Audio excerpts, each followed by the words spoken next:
All right. Scott, you ready to go? Oh, I'm ready to go. Right. Good afternoon, everyone, and thank you for coming out to Mississippi Aquarium today. We are rounding out National Invasive Species Awareness Week with National Invasive Species Day here at the aquarium.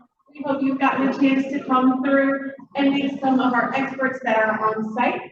If you haven't already checked out the lionfish table that is located on the first floor of Aquatic Wonders in front of our shark window, we highly encourage you to do so. If you have stopped by, then you are already familiar with this name. Scott Ganello from Lionfish Central is going to be speaking to you guys about invasive species awareness, and particularly the lionfish, which we consider to be one of the most detrimental invasive species known to date. So with that, Scott, I'm going to hand it over to you, and you can take off on your presentation. Awesome. Thank you. And thank you for having me here today. This is a great event that you're putting on. And I hope everybody learns a lot today. My name is Scott Ganello, and I'm the founder of Lionfish Central. And we're a nonprofit that basically helps try to find solutions to the problem of the lionfish. Now, I won't bore you with too many details, but I started out as a software developer back in the 80s, before the internet, and had kind of worked my way up and worked around the ocean in one sense or another. And then I founded Lionfish Central, and people are like, well, why would you start a lionfish nonprofit? Well, they are considered the worst ecological disaster of an invasive species, period. There's no worse invasive species out there right now than the lionfish, because they can go so deep, they're venomous, they can eat 2/3 the size of their body. They've got no natural predators. They feed at night while the fish are sleeping. They eat anything that moves top to bottom. If they can fit it in their mouth, they're going to eat it. They'll eat shrimp and crabs and lobsters and fish and just all the kind of stuff that we love on around our reefs. They're eating them. And that's really dangerous to the reefs. But wait, there's more. They lay anywhere from 30 to 50,000 eggs every 2 to 4 days. And that's within the first year of their maturity. Whereas the local fish they're eating take up to 5 years to start reproducing. So the numbers are bad. It's just not a good, it's not a good fish to have in our waters. And the only solution is catching them one by one, which is a lot of work. But it's also a lot of fun. But the challenge is they can be 1,000 feet deep, and divers can't go that deep. Most divers will stay under 170 feet. Some crazy ones will go to 200. Some crazy ones will go to 300, but only for a matter of minutes, and they're not hunting lionfish down there. So if we have less fish on the reef, we have less healthy coral reefs. And they've basically gone all over from Massachusetts all the way down to Brazil. And the Mediterranean has a really bad problem right now as well, when they opened up the Suez Canal. So this is the Western Hemisphere is just inundated with these lionfish, and they're unfortunately not going away. That's why I created Lionfish Central, is to try to evaluate, educate, and eradicate lionfish from our reefs. We are a charitable organization. We don't sell a lot of stuff. We don't make a lot of money. We kind of do rely on donors and help from others. But it's an important nonprofit to do, because the lionfish are not going away and they're coming at us so fast. We need to find better solutions. So this is what we came up with.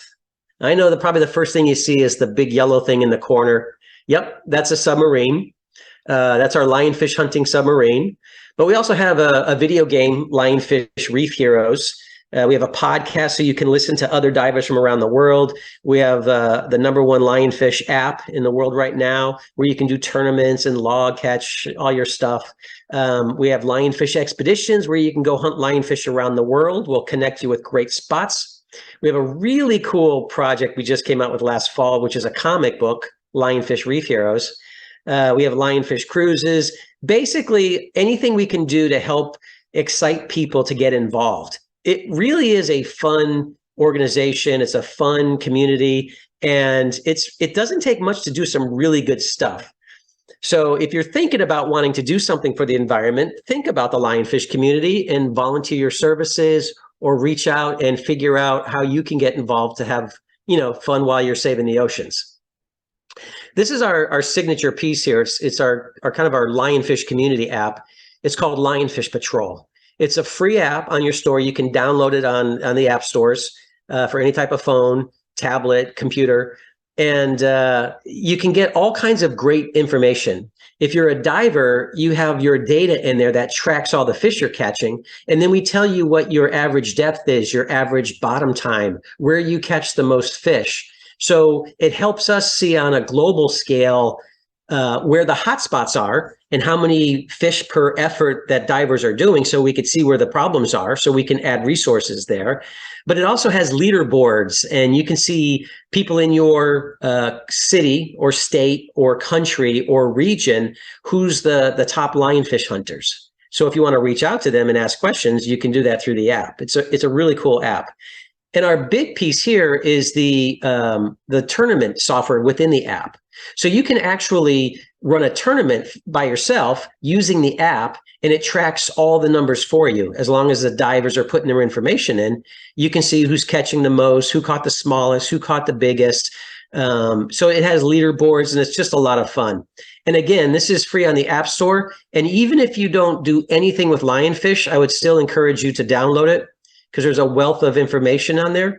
And our next update is going to have video, lionfish recipes. You can see some of our expeditions around the world. You can see who's catching what. There's great pictures of the divers catching their lionfish from all over the world. It's a fun, informative app, and it's an important one, and it's free. So go on the App Store today or this weekend and download it. It's called Lionfish Patrol. For all you gamers out there, we have a video game called Lionfish Reef Patrol, and it's the #1 hunting video game in the world for lionfish. It's also the only lionfish hunting video game in the world, but we'll still take that prize. It's a lot of fun. It teaches you how to find them out there, swim up to them, shoot, spear them, remove them. And as you're removing your lionfish, you're adding more reef fish to the game. So you're actually protecting the game by adding more fish to it. And there's 3 different levels, and it's just a lot of fun. And if you hit the corals, you lose a lot of points. So we want to teach you to be a really good steward of the ocean and only remove the lionfish, but not ruin the rest of the ocean. Here's one of our scenes of a shipwreck. That's a sunken galleon. And if you see across the top, this blurry thing is a shark. Yes, there is a shark in there, and it will eat you if you're not careful. This is our airplane section, where you can actually swim inside the airplane and hunt lionfish. And this is the natural reef. This is more for training, where you have to really look, because they blend in so well. So you have to go and hunt them and find them and then remove them to save the reef. And this game here, the natural reef one, that's where the shark will get you the most. That shark, it just tracks you down. So there is some element of surprise and some skill set to it. So it's a lot of fun. It's free, and it's on Steam, and it's called Lionfish Reef Patrol. Or you could just go to lionfishgame.com and get all the information and download it. It's a lot of fun, and you'll learn a lot about the lionfish. This was a really, really fun project that we did. It's about a little boy, Aiden, who finds a little fish friend, the little sharp-nosed puffer, and they learn about lionfish at the same time and how destructive they are. And he basically teaches you about the lionfish and about pollution and how to keep the ocean healthy and protect the reefs. And then he does a report with over 50 different divers from around the world, where you can actually learn about them with these QR codes. So it's an interactive comic book where the children and adults can actually click on it, with their phone, and read about the efforts around the world and what they're doing. There's divers, there's nonprofits, there's businesses, just some great ways to learn about the lionfish. It's a lot of fun. It's really informative. Kids love it. And I have a lot of adults coming to me saying, "Oh man, I can't believe how much I learned in that thing." So it's called Lionfish Reef Heroes, and you can get that on our website at lionfishcentral.org. It's worth the read. It's a lot of fun. Our lionfish expeditions, we constantly get people calling us or emailing us saying, I'm coming to Florida, I want to go lionfish hunting, or I'm going to Bermuda or the Bahamas, where can I go lionfish hunting? So what we did was we created this spot on our website and our app called Lionfish Expeditions. And we work with dive shops and charters and other trips around the world that we can send you to, give you all the information, and then you can go there and learn about their culture and help them keep their reefs clean and free of lionfish. So you're helping to protect reefs while you're going on vacation. It's a really good way to help be a good environmentalist and have fun doing it. And you're dealing with some of the locals that are just great. You're hunting with the best lionfish hunters on the islands or in the States. So it's a really good way if you want to learn to check out some of our lionfish expeditions. And if there's anybody that does lionfish charters in Mississippi, we would love to get Mississippi on this list. We've got, places all over the world. We've got Florida, and we would love to get Mississippi and some of the Panhandle, the Gulf states on here as well. So definitely check that out. It's a lot of fun. Our cruise in September is basically to teach people while they're on vacation. So at sea for 2 days, we'll teach you about the lionfish problem in Aruba, Bonaire, and Curacao. And then we'll connect you with people on those islands to go lionfish hunting or go taste lionfish or go buy lionfish jewelry or make jewelry. So it's a really fun, informative trip down and trip back where you're learning a lot about lionfish and having a great time and helping the environments in those areas as well. So we just offer a lot of fun things that you can get involved in and learn a lot. And we would encourage you to do that.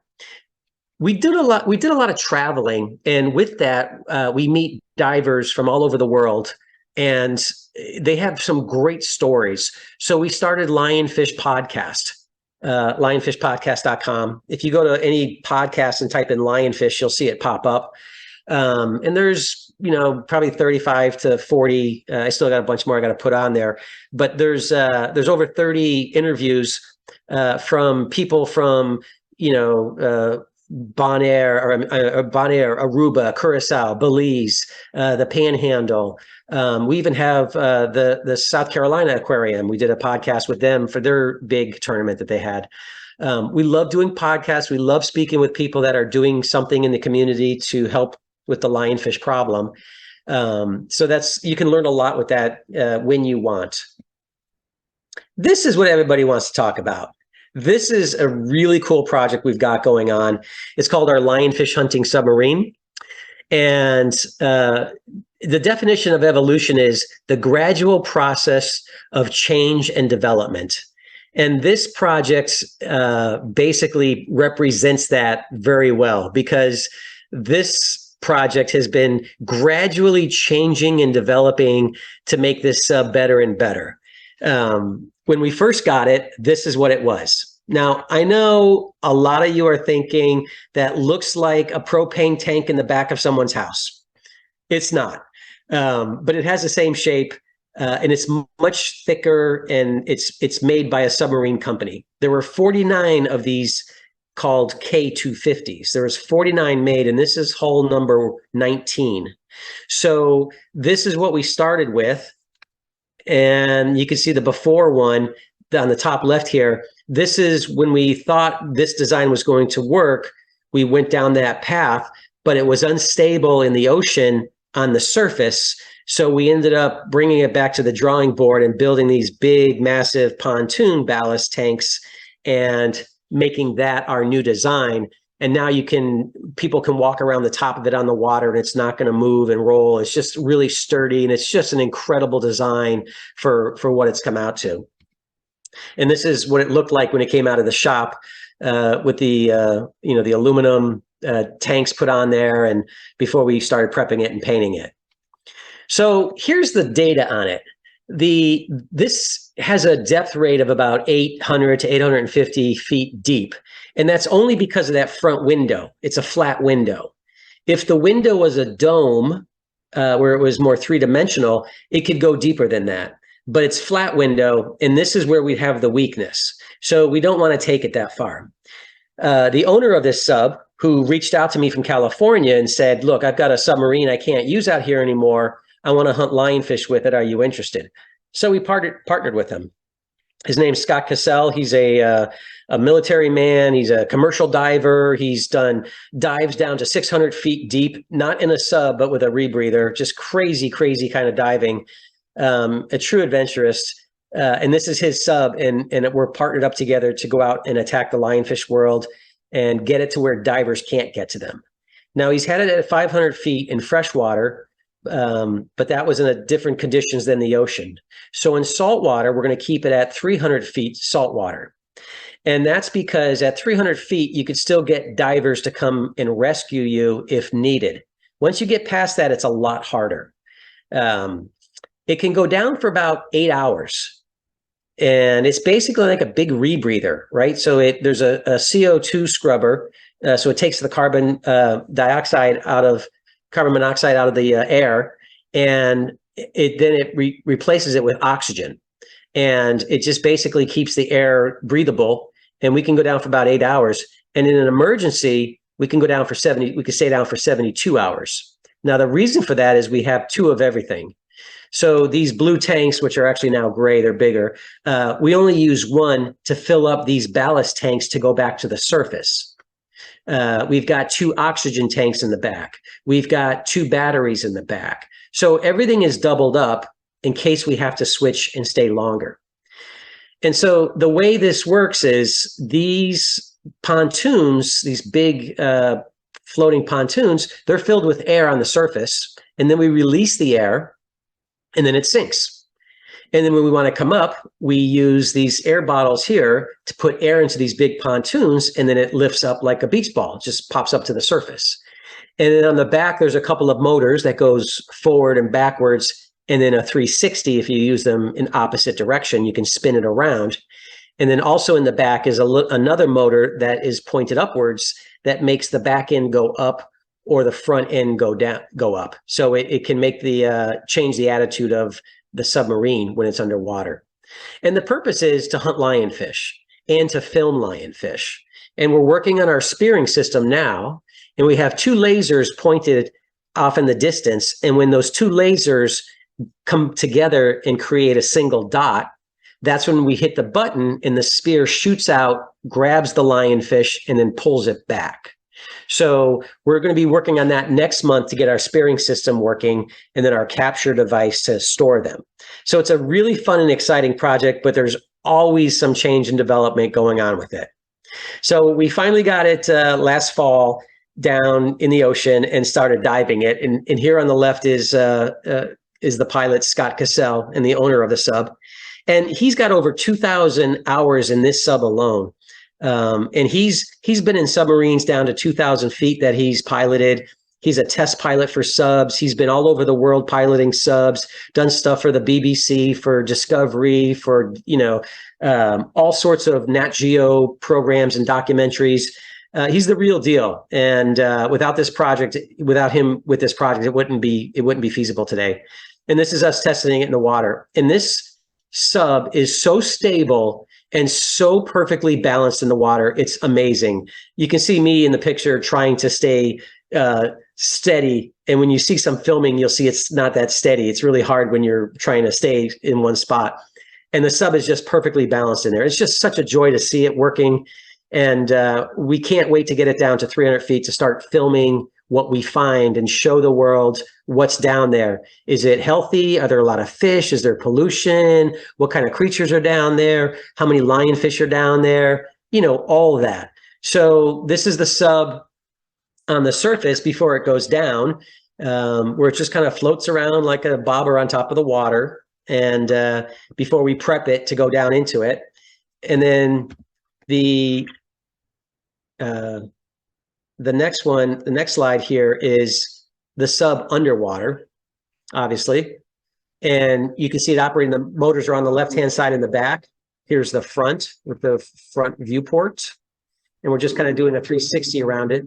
Those valves on the corners of the top, those are to let the air out of the ballast tank. There's the big tank that puts the air in those ballast tanks. There's the 2 electric motors. And then you can see the 2 batteries up top and the 2 white bottles, which are the oxygen bottles, and then the 1 motor on the top as well. So that's pretty much it. There's really not a lot with the sub to keep it running. And then this is a picture of the sub coming over me while I was kind of standing on the bottom, and I had to crouch down for it to come over me. But you'll see at the bottom, there's a channel right in the middle. And in that channel is a drop weight. So there's Scott. And right in the center, that beam that you see that just went over, that's got about 350 pounds. And if there's an emergency, we drop that, and then the sub floats to the surface. So there's a lot of redundant issues on there for techniques for safety. And it's well thought out, and it's a well balanced machine, and it's just an incredible, fun project. So I would reach out to us to lionfishcentral.org and just introduce yourself and just kind of watch our journey with this project, because it's a lot of fun and it's going to be really rewarding to see what's down there. That's after our first dive. It was such a beautiful day. We were so excited. Everything finally came together just perfectly. It was such a great day. Some of the other things that we offer is we actually can teach you how to be a submersible operations person on our crew. People want to help us, and we don't want to be training them while we're going out to sea because we don't have a lot of time. So we have a course coming up March 16th, right in the Florida Keys, lodging, meals, class, hands-on training. You'll actually be in the sub and operating the sub on the surface. We won't be diving it because we just don't throw you in a plane and let you start flying the plane, but you'll be operating it, making it go forward, moving around, backing it up, operating some of the air valves, and just kind of learn how to operate the submarine so that when we go out and we need volunteers, we have trained people that have already been part of this program. So, our nonprofit basically has all kinds of really fun, cool things to do with the lionfish world to make this place, make our oceans safer. And it's a lot of fun. And we can help anybody that wants to help. So if you've ever thought about volunteering, whether it's my nonprofit or Lionfish University or other nonprofits, there's some really good ones out there. We're all trying to do some great stuff. I would encourage you to reach out. We basically work hard to keep our oceans clean from the lionfish, and we're very specific about the lionfish. So we really want to, not go to everything like coral restoration, shark research, this, and that, because then you're only doing a small percentage. But by doing everything lionfish, we're putting 100% of our efforts. Now, that's helping coral restoration, because if you don't have the fish to help maintain those corals, because the lionfish are eating them, then those coral restorations aren't going to work as well. Marine conservation isn't great conservation if you're not removing the lionfish from certain areas. So our focus is just 100% lionfish, and we've got a lot of cool, fun ways to get involved and to help our oceans out. And I would encourage you to reach out and get involved, because it's so rewarding and it's a lot of fun. And we got some cool stuff out there.